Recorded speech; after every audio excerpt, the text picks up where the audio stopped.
Iran को चीन की तरफ से मदद मिलने की खबर सामने आने के बाद अमेरिकी राष्ट्रपति डोनाल्ड ट्रंप ने चीन को चेतावनी दी है। ट्रंप ने कहा है कि अगर चीन ईरान की मदद करता है तो अमेरिका उस पर भारी टैक्स लगाएगा। इसके साथ ही ट्रंप ने कहा है कि अगर चीन ईरान को सैन्य मदद देता हुआ पकड़ा गया तो उस पर 50% टैरिफ भी लगाया जा सकता है।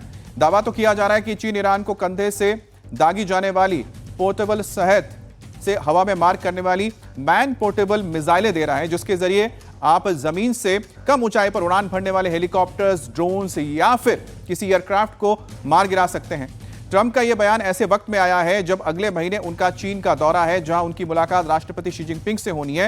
हालांकि ट्रंप की यह बैठक पहले तय थी, लेकिन ईरान के साथ चल रहे युद्ध की वजह से इसे टाल दिया गया था। ट्रंप के टैरिफ बम की धमकी से पहले ट्रंप ने चीन को ईरान की मदद नहीं करने की चेतावनी दी है, क्योंकि जो ये युद्ध चला है अब 40 दिन, बताया गया है कि जो मदद मिल रही थी, खासतौर पे खुफिया जानकारी, सैटेलाइट इमेजेस, ये तमाम जो जानकारियां थी ये चीन मुहैया करवा रहा था ईरान को।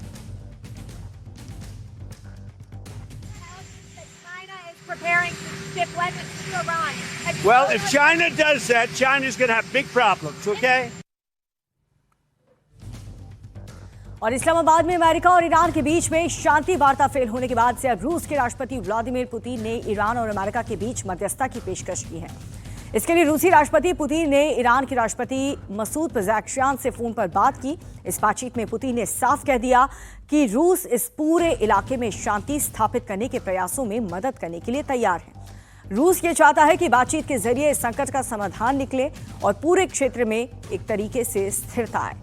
रूस की इस पहल को इसलिए भी अहम माना जा रहा है क्योंकि वो खुद को एक ऐसे देश के रूप में पेश कर रहा है जो दोनों पक्षों के बीच बातचीत को आगे बढ़ा सकता है। रूस और ईरान के रिश्ते अच्छे हैं।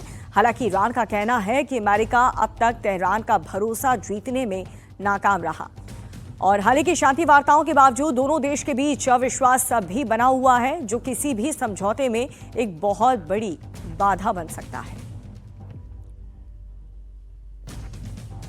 अब बात करते हैं लेबनान की, जहां पर लेबनान में मौजूद हिजबुल्लाह और इजराइल के बीच भीषण जंग जारी है। इजरायली फोर्सेस साउथ लेबनान के इलाके में घुस चुकी है, जहां पर हिजबुल्लाह के साथ कई दिनों से यहां पर जमीनी लड़ाई चल रही है। वहीं पर आईडीएफ यानी कि इजरायली डिफेंस फोर्स लेबनान में कई शहरों में हिजबुल्लाह के ठिकानों को हवाई हमले में ध्वस्त कर चुकी है। इस बीच रविवार को भी इजरायली पीएम बेंजामिन नेतन्याहू रक्षा मंत्री के साथ साउथ लेबनान पहुंचे और जवानों से मुलाकात की। बेंजामिन नेतन्याहू ने कहा है कि हिजबुल्लाह के खिलाफ उनका यह एक्शन जारी रहेगा। वहीं हिजबुल्लाह भी इजराइल के हमलों का जोरदार जवाब देता जा रहा है।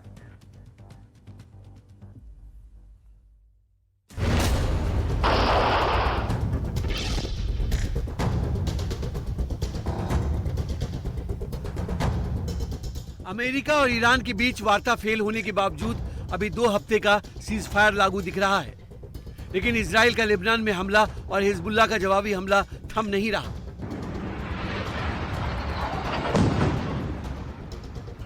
इजरायली फोर्स साउथ लेबनान में हिजबुल्लाह के ठिकानों को चुन चुन कर निशाना बना रही है। लेबनान पर इजराइल के हमले की ये सबसे लेटेस्ट तस्वीरें हैं। इजराइल लेबनान में हिजबुल्लाह के बुनियादी ढांचे को मिट्टी में मिलाने में लगा है।